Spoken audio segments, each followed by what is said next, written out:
friends first saw this wave from an airliner on a flight to Bali. They figured out where it was, and after a lot of difficulty, they got there. He's been coming back every year with a bunch of his buddies from Maui for the past 15 years. What California surfer wouldn't be thrilled out of their gourds to surf G-Land with Jerry Lopez and Laird Hamilton?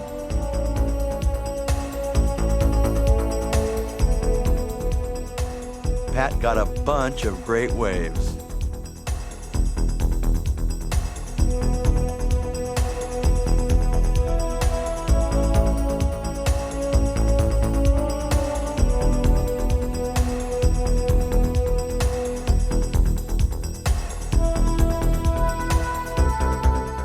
Here's one of Wingnut's 9,000 rides at G-Land.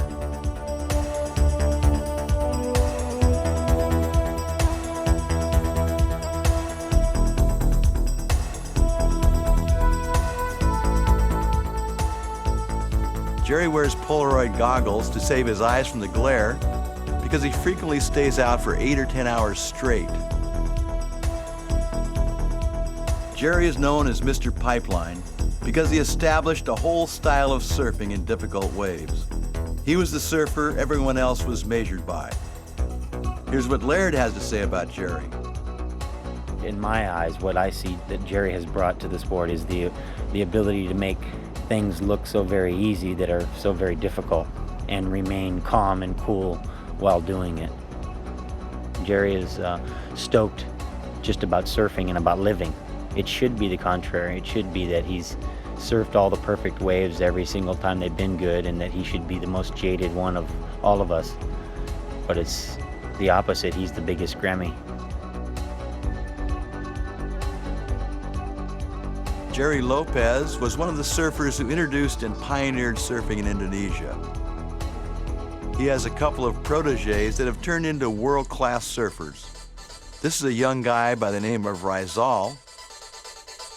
He hasn't been surfing very long, but already rips. You would too if you had waves like this to ride regularly.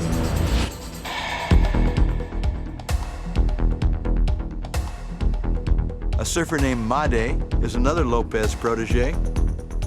Made is a Hindu. Laird's father, Billy, was a great surfer in the 60s. Laird is kind of a throwback to that time, when surfers prided themselves in being good swimmers, skin divers, and paddlers, all-around watermen. Laird has his own priorities. I'd rather be out on a 2-foot day with a bunch of my buddies than a 20-foot day with a bunch of jerks. But usually on a 20-foot day you're alone, I'd rather be out then.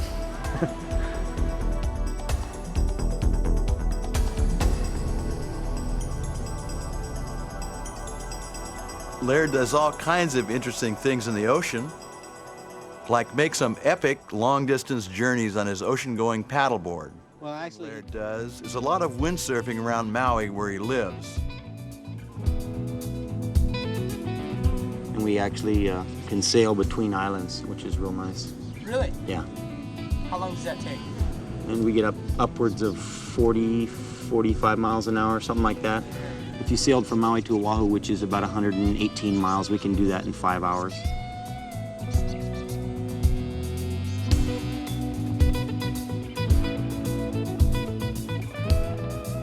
You may think this is a little extreme.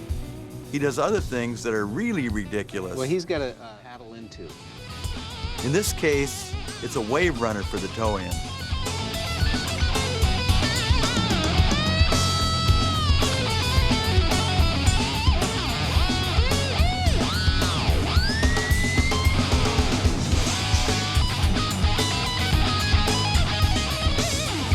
Laird surfs these outer reefs with his buddies like Derek Donor and Buzzy Kerbox.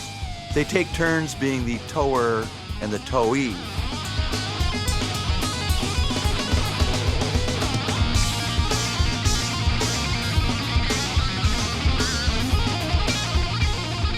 The helicopter was from a surfing magazine that was taking some still pictures.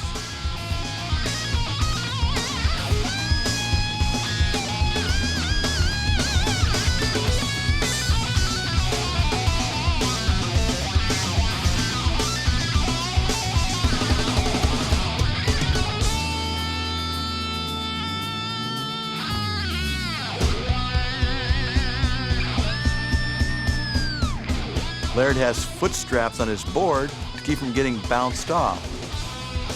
It also allows him to do some mind-boggling things.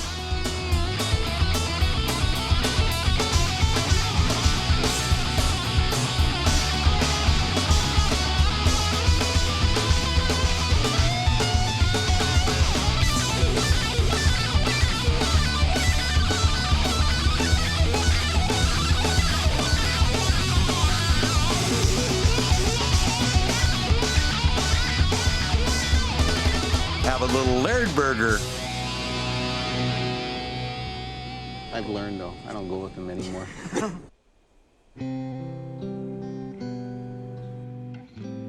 Pat and Wingnut had a great stay in Indonesia surfing with Jerry and Laird. But it was time to travel on, across the Pacific toward their homes in California.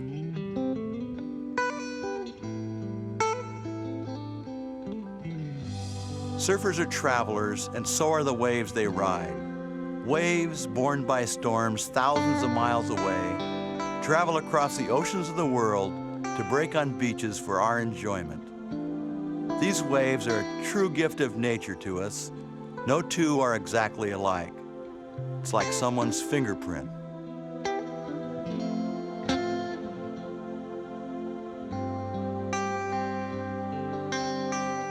Pat and Wingnut have come back to their home breaks in California. They'll remember their journey and the waves they rode for the rest of their lives. But more than that, they'll remember the people, their friends.